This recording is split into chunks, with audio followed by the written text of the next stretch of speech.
Let's see. This might be episode of H2K Reacts that I upload. We got the Chicago. Can I even? Here we go. The Chicago Gang War Mapped by Uncovering. I've never watched one of their videos before. Never even heard about them. But we're going to try it out. So, all right. We should be good now. Pull this up. There's a map of Chicago that nobody wants to talk about. It doesn't show train lines or bus routes. It shows a war. The gang violence. You ain't got no money. This shit real, don't Then play. he just started shooting at the man on the court. A war that's been raging for decades across neighborhoods, parks, and even single blocks. Decades ago, Chicago's gangs were split into two massive alliances, the People Nation and the Folk Nation. But today, those two alliances have fractured into more than 100 different sets, each fighting for their own. It's so crazy because all these gang wars in Chicago have influenced American culture like so substantially. Like our music, the way people dress, the slang people use. I mean, it even has fucking people who grew up in the suburbs their whole life know so much. Like, I guarantee you the person who made this video never once a day in their life lived even probably in like a fucking lower working class family. This motherfucker probably is straight from the burbs. But it's literally captivated so many people in America. Corner of the Which city. I don't know whether to be Using sad exclusive or, data like, from the Chicago I don't know Office whether of Public that's sad or a Safety, good we've thing. mapped all these different territories down to the exact streets where these invisible borders are drawn. From the most notorious gangs to the deadliest blocks, we've mapped it all. This is Chicago's gang war mapped.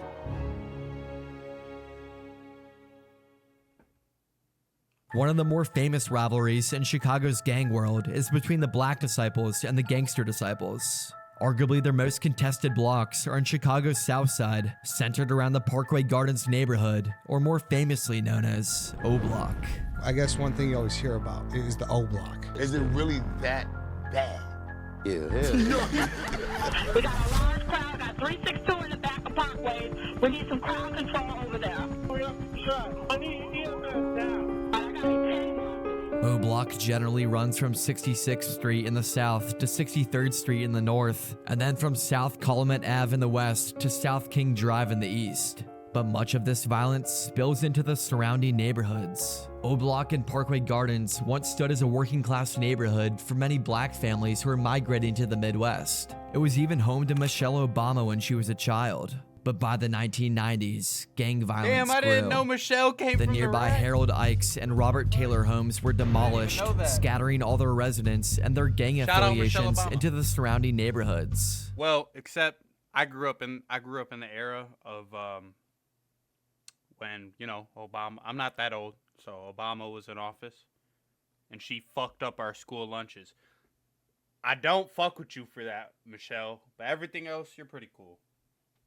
I don't hate you or nothing, but you did have me heated as fuck when you fucked up our school lunches. That shit was miserable.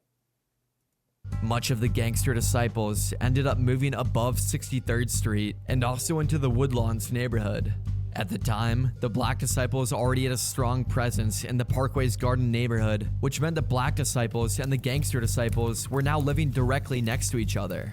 It's said that the hard borders between the two groups run down 63rd Street and Vernon Avenue. A walk across either of these streets means that you're walking into enemy territory. At first, it was mostly just small shootings and fistfights, largely over online insults. But then things exploded in 2011 when a Black disciple named O.D. Perry was shot and killed on the 6400 block of South King Drive. O.D.'s death became a turning point, and the Black Disciples named the block after him. O.D. Perry was very well known locally, and his death by Gangster Disciples meant a declaration of war. We are getting reports of multiple people shot. 4 people shot. Dozens of people shot. 52 people have been shot. 61 people shot. 90 people shot. 100 people were shot across the city. These were deliberate. Dude, and what's crazy is I guarantee you, this war still goes on today, 2026. Most of the people, most of the young people fighting in this war, they don't even know this guy. Or they're not even from, like, this block.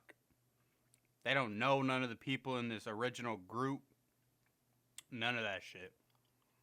But you were just born in that area, and your fucking brother or your fucking dad or was in this shit, so now you're just in this shit. I don't know. That's just fucking brain dead to me. And planned shootings by one gang against another. St. Lawrence Avenue from 61st to 63rd Streets were the Gangster Disciples' main staging area, while the Parkway Gardens neighborhood from 66th to 64th Streets were the Black Disciples' main staging area. Many shootouts then took place on the intersection of 63rd Street and South King Drive. If the Black Disciples were feeling risky, then they'd venture down 63rd Street heading east, and if the Gangster Disciples were feeling risky, then they'd head down 63rd Street to the west. Gang on 64th, 65th. King Drive. And on 63rd, over here kind of to the left, they dirty and stuff. They be up there just doing stealing and doing all type of petty stuff. So we don't go up there with them. Oh no, something ain't right up there. So I had to make it known, like, because it's so close, we not from 63rd. Between 2009 and 2015, the 63rd Street corridor had the highest concentration of homicides in all of Chicago, where most of these deaths came from gunfights involving teenagers. A 14-year-old boy was shot around midnight. 16-year-old was shot in the chest. Wounded 6 people, including 3 teenage girls. O-Block isn't just a battleground. O-Block became an extremely well-known brand. Through rap and social media, its reputation traveled far beyond the south side of Chicago. Songs by local rappers like Chief Keef, Lil Durk, and King Von turned O-Block into a Bro, Keef blew it up originally, bro. Without Keef, drill don't even exist. But, like, King Von took that shit. I'm not saying King Von's better, because in my opinion, Keef is way better. But King Von took it to another level where, like, he made it cool to have his fans dissing. Like, it was one thing to have, okay, like, slick little rhymes and shit in your songs where, like, your fans don't know that they're dissing people. Von just said, oh, no, I want you guys as my fans to say fuck 63rd. I want you guys to say that you're smoking this dude or smoking that dude. That is, like, looking back on it now, that shit is so fucking wild, bro. And motherfuckers glorified him. I'm not wishing no harm on him. I'm not wishing no ill will. I mean, now he's gone. Like, I don't wish nothing on him. I'm not trying to say he's a bad guy or anything. But, like, this motherfucker was, like, I can't even say he wasn't a bad guy. He was a serial killer. If it's true, how many bodies he caught that Chicago PD says that he caught? He is a serial killer. Hey, but he's glorified. Known hotspot of crime all across the country. But today, the most violent parts of Chicago aren't the ones that are the most viral online. The deadliest gang wars have moved, and some of them are far more shocking than what happened here. Your personal information is everywhere, from your name to your phone number to your email and from many times like you and the kid. Thank you. Today is the Englewood and West Englewood neighborhoods. Englewood on Chicago's south side once had a bustling economy of local businesses and a much larger population than it does today. The 3 main gangs that make up these neighborhoods are the Gangster Disciples, Black Disciples, and Black P-Stones. Within these neighborhoods, the group's main borders are always changing, but generally, the Gangster Disciples dominate much of West Englewood and to the west of Oakton Park. Their main stronghold within this region is from 55th Street to the north, running all the way down to 75th Street to the south. And then mainly to the south of Oakton Park are the Black P-Stones. The Black P-Stones may not occupy the front headlines the same way the Gangster Disciples and Black Disciples do, but they are still very dominant in the region. Their control tends to be more localized in a block-by-block scenario, rather than having a large expanse of territory. Although their territory may be smaller, they are known as one of the most ruthless gangs in Chicago. On November 2nd, 2015, a 9-year-old named Tyshawn Lee was playing basketball with his friends at Dawes Park. Dawes Park is on the border of the Black P Stones and Gangster Disciples territory, and Tyshawn's dad was in the Gangster Disciples. On that day Tyshawn and his friends were playing basketball, a man named D. Wright Boone Dottie approached the boys. D. Wright picked up the basketball, dribbled it a few times, and then gave it back to the boys. After that, D. Wright persuaded Tyshawn to leave the basketball court and come with him to the store across the street. He promised Tyshawn that he would buy him something. Tyshawn then followed D. Wright into a nearby alley that was out of view of the park. There, D. Wright shot Tyshawn. A fucking In kid. Chicago today, there was a tragic revelation in the murder of a 9-year-old boy. I've never heard of Probably this. the most abhorrent, cowardly, unfathomable crime that I've witnessed in 35 years of policing. Tyshawn's father, Pierre Stokes, was alleged by authorities to have ties to the Gangster Disciples. D. Wright and his other Black P Stone brothers were going after the Gangster Disciples and Pierre for revenge over another killing that took place just days earlier. D. Wright and the Black P Stones couldn't find Pierre, so they took out his 9-year-old son instead. The two men convicted of executing 9-year-old Tyshawn Lee will be locked up behind bars for death. Dude, like, new generations are so fucking crazy. Like, it just turns up and up and up. Because, man, I feel like, at least old heads that I grew up around, it was always you left women and children out of it. I mean, I was never in too deep. Like, I was never fucking affiliated with nobody or nothing. But people that I knew that had experience like that had always said, women and children, stay out of that shit. And now, nobody gives a fuck. Motherfuckers will shoot a girl for no reason. Just because she rejected them or something. People will kill someone's kids just because you can't find them. That is fucking mind-blowing to me. Motherfuckers don't have nothing to do with the situation. Decades. Dwight That shit Boone is Dottie so is pussy. a convicted triggerman. He was sentenced to 90 years. His accomplice, Corey Morgan, sentenced to 65. And then the third group competing for the Englewood and West Englewood neighborhoods are the Black Disciples. The Black Disciples control much of the region to the east of Oakton Park and are especially dominant around Englewood High School. On Normal Boulevard, the Black Disciples are known to be extremely present here. Englewood High School is caught in the middle of the gang violence, and the high school struggles because of it. Police on scene tell me this was a brawl that involved at least 100 students here in Englewood STEM High School. At this school, every time you turn around, it's fights all the time. Englewood High School had a graduation rate of only 62%. They also have 87% of the students marked as chronically absent, meaning they missed 10 or more days of school a year. Getting to and from school for these students can also be tricky. If you live on a Black Disciple block and have to walk home from school through Black Disciple controlled streets, it's safer to just be one of them than to be part of a rival gang or even seen as neutral. Because many families in Englewood face deep poverty and minimal access to after-school programs, gangs often fill the role of structure and belonging that schools and community centers can't always provide. You can even see the effects of poverty in Englewood just off of the many lots that sit empty. All of these empty lots aren't random, they're the direct outcome of economic decay.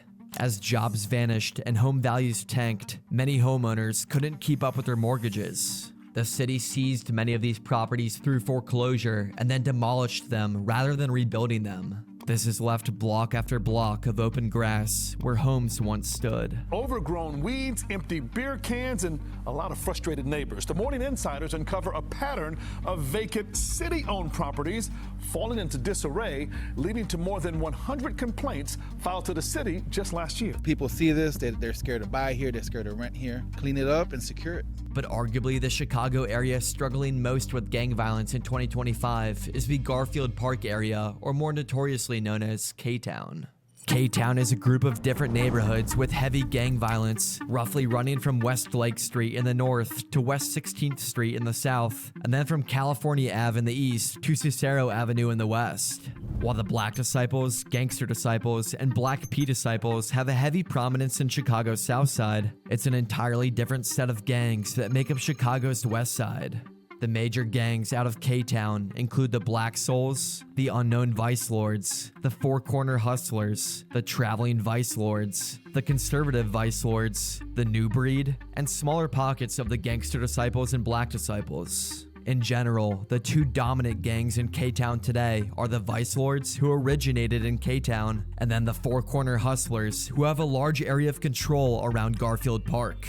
In 2022, the Four Corner Hustlers were caught in a massive drug trafficking operation that was run on the block of 3900 West Jackson Boulevard, the 3900 block of Van Buren Street, and the 4000 block of Maypole Avenue, directly in the gang's territory. 10 members were arrested in this operation with nicknames like Peanut and D-Nice, but the operation was run by a 38-year-old man named Nathaniel Evans. 4 others allegedly worked as shift managers that oversaw drug sales at the 3 other locations. The shift managers were also in charge of receiving the supply of drugs from Mexico, protecting the cash, and then being on the lookout for the police. The drugs were packaged in small baggies and sold for extremely cheap, usually just $10 a bag.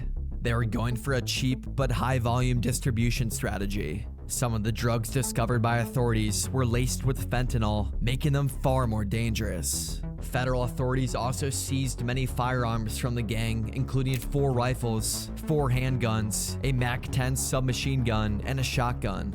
This shows how these free markets were heavily protected with firearms, and it wasn't just some casual dealers. The U.S. Attorney's Office today announced federal charges against 10 members or associates of the Four Corner Hustlers street gang. We need members of the community to continue to work with law enforcement in order to help us, uncover crimes and then hold people accountable. But even when the police cracked down on these illegal drug operations, the gangs learned to adapt. One of the new strategies of gangs in this region has been to shift their operations into vacant lots and abandoned homes. Approximately 400 abandoned houses in the village of Dalton. That's someone that took over someone's house without their permission, and they stay there. They do a lot of things that they should not be doing, and it should have been taken care of sooner, and it's not. One recent example of this comes from an abandoned home on 849 St. Louis Avenue.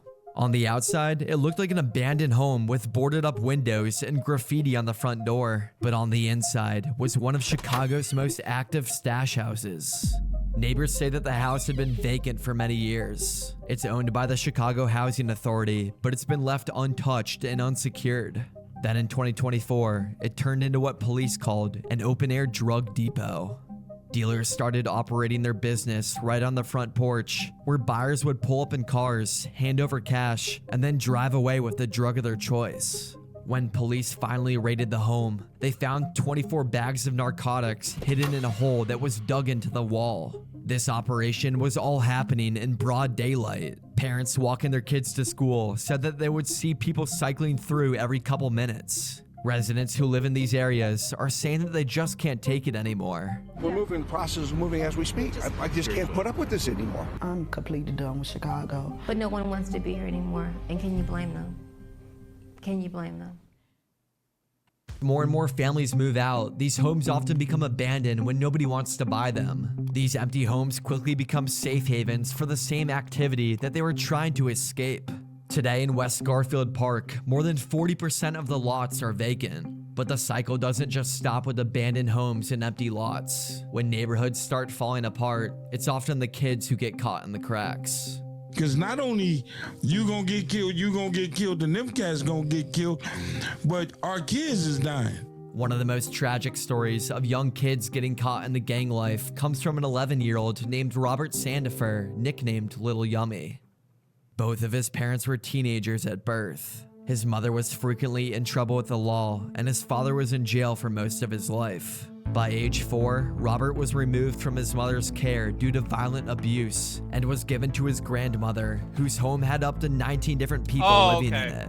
Unfortunately, this new home offered Robert little protection. He continued to experience abuse and even had cigarette burns and bruises all over his body. Despite the trauma, he became familiar with the streets of Chicago. By 8, he'd already dropped out of school and began stealing cars, breaking into houses, and navigating the criminal underworld. Around this time, Robert became affiliated with the Black Disciples. They often used Robert as a drug runner or to commit crimes, knowing that the legal system would often let him off the hook because of how young he was. By age 10, Robert even tattooed BDN for Black Disciple Nation onto his body. His criminal record quickly grew, and by age 10, Robert already had 23 felonies, including an armed robbery. Damn! Tragedy first struck, though, when Robert turned 11. Robert was given a handgun by members of the Black Disciples and was ordered to carry out a hit. Yummy walked up to 16-year-old Keonta Britton and asked him what gang he belonged to. Britton told the 11-year-old he wasn't involved, and then Yummy pulled out a gun and shot him in the stomach at point-blank range. Yummy sprinted away, and police quickly arrived on the scene. Only 2 hours later, Yummy came back just around the corner of where he shot Britton. He spotted 6 guys playing football. He walked up with no mask, wearing a shirt that said boss, and then opened fire erratically. This is America. If they're playing football, why the fuck is there a soccer ball here? Look, I get it. World Cup, all that shit, but when you say football in America, I need to see a pigskin, not no fucking soccer ball. On them, bullets went everywhere. A parked van was hit, a house window was shattered, and tragically 14-year-old Siobhan Dean was hit in the head. Siobhan, who wasn't even with the boys but was just walking by, ended up dying a few hours later. Following her death, Robert became a fugitive, living in Black Disciple members' homes while evading police and even the FBI. 3 days after the shooting, Robert returned to his neighborhood, hoping to turn himself in. But high-ranking Black Disciple members feared that he might cooperate with law enforcement. The Black Disciples now feared that Lil Yummy was too much of a liability to keep around. Black Disciple members Craig and Derek Hardaway were tasked with silencing Lil Yummy. As Lil Yummy was making his way back to his grandmother's home, they lured him into a car offering protection. Craig and Derek then drove Lil Yummy to a railroad underpass. Once there, they shot Lil Yummy twice in the back of the head, killing the 11-year-old. His body was then discovered the next day. What was he like? Bad. Bad? Like, when you say bad, what do you mean? Fighting, stealing, breaking in people's houses. Did you ever see, like, the police coming to his house? Every other day. When you found out that he was Man, why the fuck are you smiling? killed, right? What did you think? I mean, it shocked me. He shouldn't have got killed like that. I mean, he didn't have to die the way he was killed, but that's the life you live. That's what happened. Lil Yummy's story shocked the nation, landing on the cover of Time magazine and becoming a symbol of children growing up in violent, neglected neighborhoods. From O-Block to Englewood to Garfield Park and K-Town, Chicago's gang war is everywhere, shaping schools, streets, and lives. These maps aren't just data points, they're living neighborhoods with real people caught inside a decades-long war. But the FBI is trying to put an end to this war. The FBI just raided O-Block and I made an entire video on it, which you can watch right here. Thank you again, Delete Me, for sponsoring this video. To get your data removed. Alright, yeah, fuck off. It was a cool video. I think it was kind of just general. There's a lot of just general information. Could have had a little bit more like in detail shit. Same with like he did miss some gangs. He could have went more in depth into like the Stones and shit, or like there's rogue gangs. He could have went in depth into that. I mean, he didn't even touch on like Bloodhound. None of them. That's like the new wave in Chicago. Yeah, but it was a cool video. I'll still thumbs up. But yeah, nah, it's never gonna change until the government actually starts making, or like the city actually starts making fundamental changes to change those neighborhoods. Until then, 9 or probably like 8 times out of 10, they're just gonna become a product of their environment. You have to actually put productive hobbies and productive shit in the area. Whether it's after school activity, fucking, even have fucking law enforcement go out and like try and befriend some of the fucking kids. You know, so many fucking kids just hate cops just because of where they grow up. Got to bring back businesses. You got to get rid of the abandoned houses. You got to provide at least some more employment opportunities.